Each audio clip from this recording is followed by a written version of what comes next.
Salut la famille Lapienne, bienvenue sur votre chaîne Patte de Mars. Là, je vais vous faire une petite vidéo concernant une future, une soi-disant vente de l'OM, toujours par l'Arabie Saoudite. L'Arabie Saoudite, un atout pour la Ligue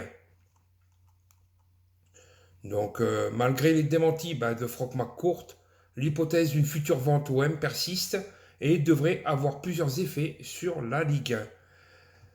Là, le vente OM, la Ligue 1, prochain terrain des rivalités entre l'Arabie Saoudite et le Qatar.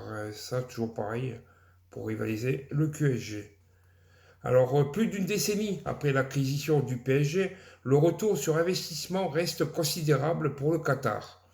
Même si le club de la capitale n'a toujours pas atteint son grand objectif, celui de remporter la Ligue des Champions, malgré les arrivées de superstars mondiales comme Zlatan Ibrahimovic, Neymar, Kylian Mbappé ou encore Lionel Messi, ces investissements locaux ont permis de renforcer l'image du gouvernement qatari sur la scène internationale. Cette stratégie donne aussi des idées à son voisin, l'Arabie saoudite, qui a vu le Qatar peaufiner son image en Europe et dans le monde. Souhaitant augmenter son influence dans l'univers du sport, le gouvernement saoudien compte cette fois-ci concurrencer son rival qatari en France. Après avoir racheté Manchester City et Newcastle, l'Arabie saoudite ambitionne de racheter un autre grand club européen et aurait des vues sur l'OM. La Ligue 1 peut donc devenir un terrain propice aux rivalités de pays voisins. Il faut dire que l'acquisition d'un club de football populaire et reconnu comme l'Olympique de Marseille renforcera sans doute l'image du gouvernement saoudien.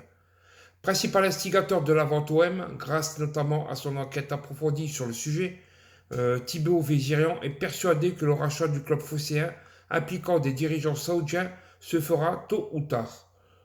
Peu importe le nombre d'années que cette opération prendra, elle aboutira, il en est convaincu. La vente OM, c'est aussi une source de rayonnement à l'international. La perspective d'une future vente OM fait aussi rêver bon nombre de supporters. Certains d'entre eux voient en cette éventuelle cession une opportunité de relancer le club et de lui permettre de retrouver sa place parmi les grands clubs européens.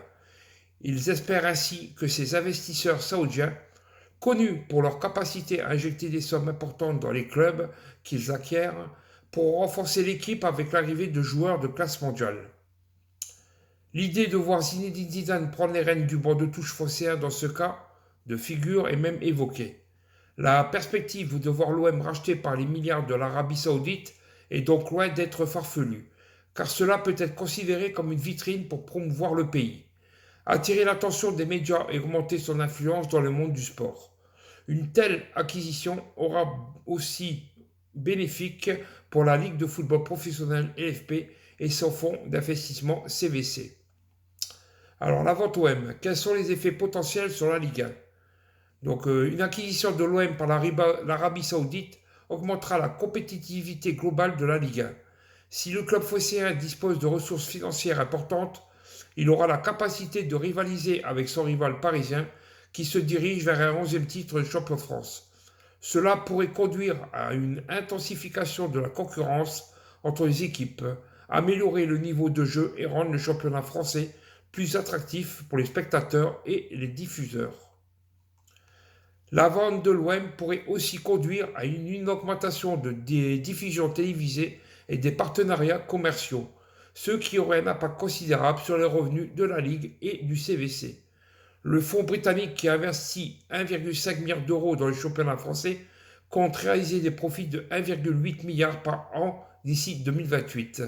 La vente de l'OM représenterait alors un atout majeur pour atteindre cet objectif.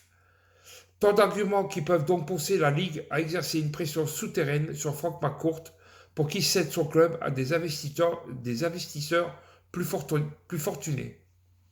Le milliardaire américain, qui a déboursé environ 45 millions d'euros pour prendre l'OM des mains de Margarita Louis-Dreyfus à l'été 2016, maintient sa position initiale. Il n'est pas vendeur et continue de mettre les moyens à disposition de Pablo Longoria pour améliorer son effectif. Toutefois, une offre colossale pourrait finalement le faire changer d'avis. Cette hypothèse n'est pas à exclure. Donc, on verra bien hein, si